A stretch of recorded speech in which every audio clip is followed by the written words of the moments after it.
Irene Hemelaar. Hi. Hi, Let's talk Greg. about you. I got to know you originally as a singer. You've come from music, from organizing, but now you're involved in Amsterdam Gay Pride. Now you're on your way to the United Yes. Nations. How did you get started in organizing and Well, representing? approximately 10 years ago, I started to being sort of an activist, making lesbian women visible within the Amsterdam community. Mhm. There wasn't anything happening for women at Amsterdam Gay Pride. So that's when I joined the board of the then organizers of Amsterdam Gay Pride. Okay, how old is Amsterdam Gay Pride now? Well, we are celebrating this year the 20th edition of Amsterdam Pride. Right, and I've been here indeed for about 20 years. So to me, So it's always been here. it's always been your celebration, in I fact. guess Yes, so. I guess so. But it did start out, I would say, as a very rather macho affair. Yes, indeed, And indeed, and why not? yeah, It were men who started yeah, the festivities in Amsterdam, yeah, and well, at one point, women who were part of it but weren't visible, right, well, just joined, and right. I joined in 2008, Okay, and with a large group of women who helped organizing the Gay Games in 1989, right. 1998, sorry. Okay, yeah, yeah, the gay games. Well, all of a sudden, this large group was active and organizing all kinds of events for women, so everybody could have their pick and just have a good time. And what we want for Amsterdam Pride is to be open for everybody, and we want everybody to feel at home, because why do we organize Amsterdam Pride in a city that's tolerant, in a country that has good laws for LGBTI people, Right, among lesbian, gay, and bisexual youngsters? right. They want to commit suicide because of their sexual orientation Still in the Netherlands. 5 times more than heterosexual youngsters are Okay. thinking about. So obviously, even in the hugely Yes, tolerant, pro-gay pride yes. capital of Amsterdam, still an Well, issue of yes, and if you are it gets as better. as a child, let's say you come from another culture, Yeah. then you grow up within that other culture, and you can, if you have any problems because Dutch children are teasing you, Yeah. you can go home to your family and discuss it. Right. If you are a lesbian, gay, bisexual, trans, intersex, you can't, especially, you can't go home and discuss these feelings, because maybe Yeah. you've heard your mother make a stupid remark on homosexuals and you are just Sure. afraid. Now, we've mentioned a number of different acronyms here. Let's just clear some things up for terminology. CSW, the Commission for the Status of Women, and LGBTI, we're going to get back to that and clear that up in just a moment. But there's a video, I believe, that we were looking at earlier that might help give some background. Let's take a quick look. You'll need a new passport.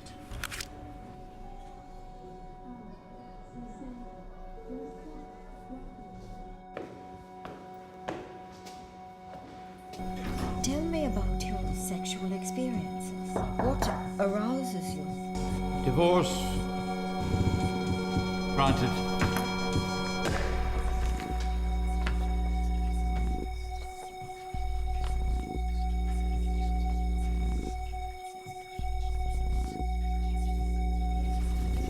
You'll also need proof of sterilization. Countdown from 10. Divorce. 9, Mental illness. 8, Lie back, please. 7, Sterilization. 6, 5, 4, 3, 2, 1.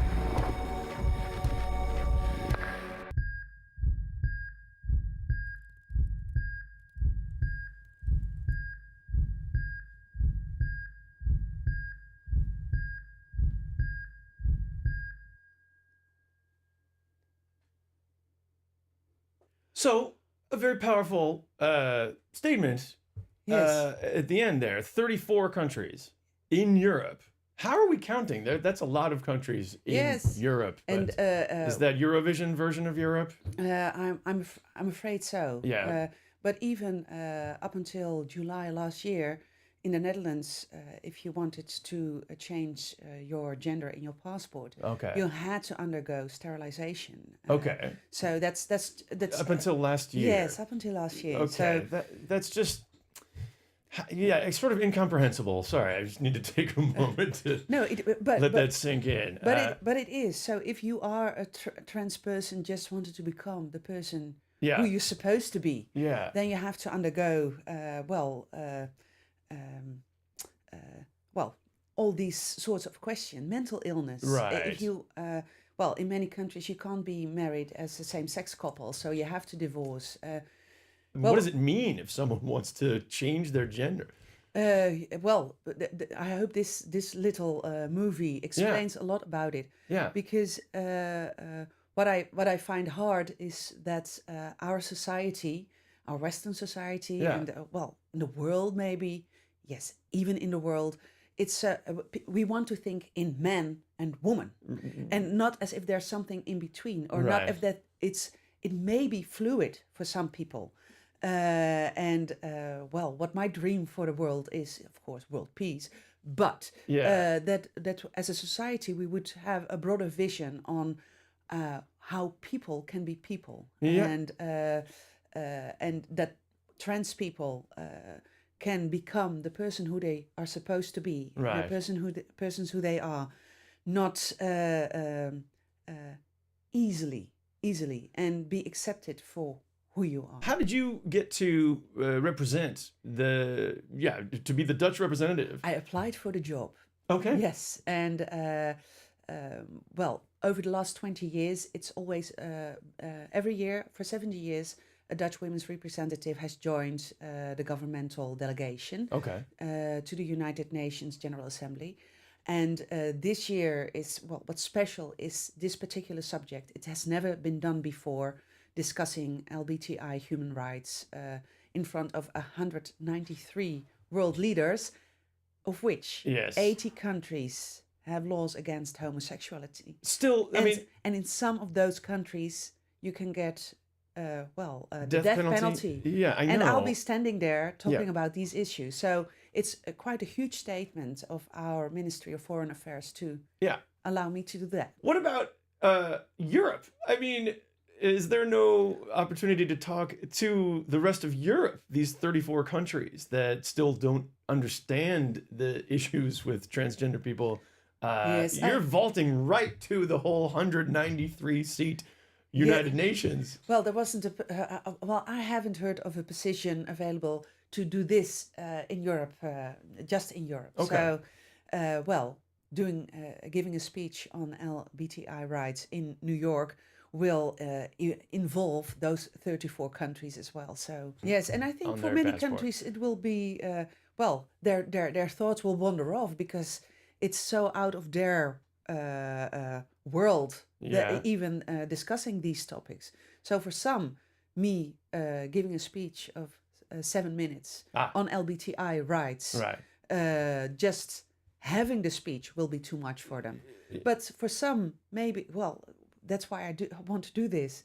If I just can change the ideas of just one stubborn leader Right. of some country, Yeah. just make their perspective shift just a bit, Yeah. then I think we as the Netherlands, I as a women's representative, we will have done a lot. You can bring it all back to just one thing. Human rights. People have the right to be who they are and to Yeah. love whomever they wish to love. And that's what it's all about. That's what Pride is about. That's what my activism is about. Yeah. And that's what I'll try to bring to the people at the United Nations. You've mentioned in the past that you want to be this visible representation of of homosexuality and homosexual rights. And any personal cost to yourself? Well, no, not at all. I've been able to live my life the way I wanted to.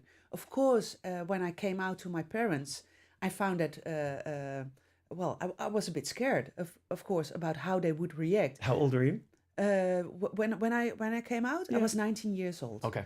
And I came out, in fact, right after I knew I really was a lesbian, because that was the first time I fell in love with a woman, and I felt everything that comes with falling in love. Oh, yeah. And before that time, I always had these affections for women, but I didn't do anything with it. Right. So as soon as I knew, I told. I've been able to do all these things, and I want everybody else to have that freedom to do that as well.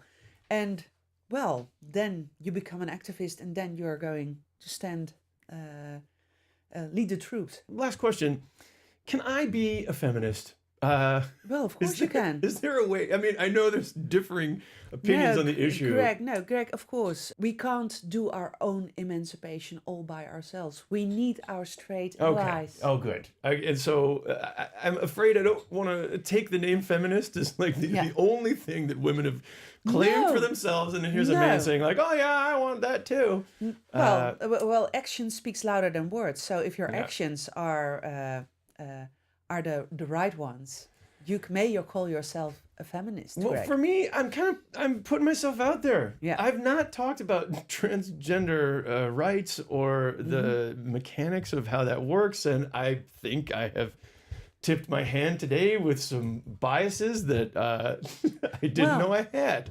But I'm very proud of you, Greg, and I'm thank you, very happy Irene. to be here. Well, thank you, and good luck this next week for the early round of the Conference on Women with International Women's Day. And then in October, Irene will be at the United Nations for the 59th Commission for the Status of Women for the first time ever talking about, transgender. No, sorry. It's in October. What did I say? In October, Yes. In March, we have the CSW 59. Yeah. And in October, Okay. there will be the General Assembly for the United Nations. And then I will speak to all those world leaders.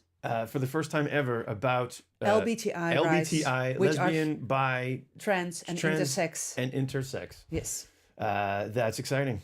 Well, would you like to come back and tell us how it went? Yes, of course. Okay. Irene Hemelaar, thank you very much for joining us. Thank you. All right. And if we want to know more about you, where can we go? www.irenehemelaar.nl. That's how that works. Thank you. Yeah.